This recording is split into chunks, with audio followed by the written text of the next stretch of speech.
എന്തൊക്കെ പറഞ്ഞാലും ചില സാഹചര്യങ്ങളിൽ നമ്മളെ ചില വിഷയങ്ങൾ ബാധിക്കുക തന്നെ ചെയ്യും. അത് വാസ്തുദോഷം എന്ന് നമ്മളെ എടുത്തു പറയേണ്ട, അല്ലെങ്കിൽ നമ്മൾ താമസിക്കുന്ന സ്ഥലം, ഏത് സ്ഥലത്താണോ നമ്മൾ താമസിക്കുന്നത് അവിടുത്തെ ബുദ്ധിമുട്ടുകൾ എല്ലാവരെയും ബാധിക്കും. അതൊരു വിശ്വാസിയെ മാത്രമല്ല, വിശ്വാസമില്ലാത്തവനെയും ബാധിക്കും.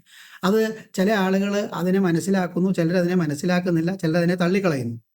പലതരത്തിലുള്ള അഭിപ്രായങ്ങളും തർക്കങ്ങളും നടക്കുന്ന ഒരു വിഷയമാണ് ഈ വാസ്തുശാസ്ത്ര സംബന്ധമായിട്ട്. ഇപ്പോൾ ക്ഷേത്രങ്ങളും ദേവാലയങ്ങളൊക്കെ പണിയുന്ന സമയത്ത് ധാരാളം ആളുകൾ നോക്കുന്നുണ്ട്, ഒന്നും നോക്കാതെ പണിയുന്ന ആളുകളുമുണ്ട്.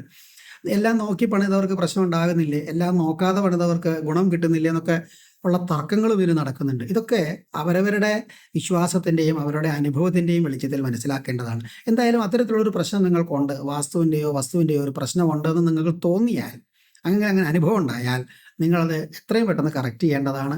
അത്തരം പ്രശ്നങ്ങൾക്കും ഒരു പരിഹാരം എന്നുള്ള നിലയിൽ അത് എങ്ങനെ നിങ്ങൾക്കതിനെ സ്വയം കറക്റ്റ് ചെയ്യാം, അല്ലെങ്കിൽ ബുദ്ധിമുട്ടില്ലാതെ ആ പ്രശ്നത്തെ എങ്ങനെ പരിഹരിക്കാം എന്ന് നമുക്ക് പരിശോധിക്കാം.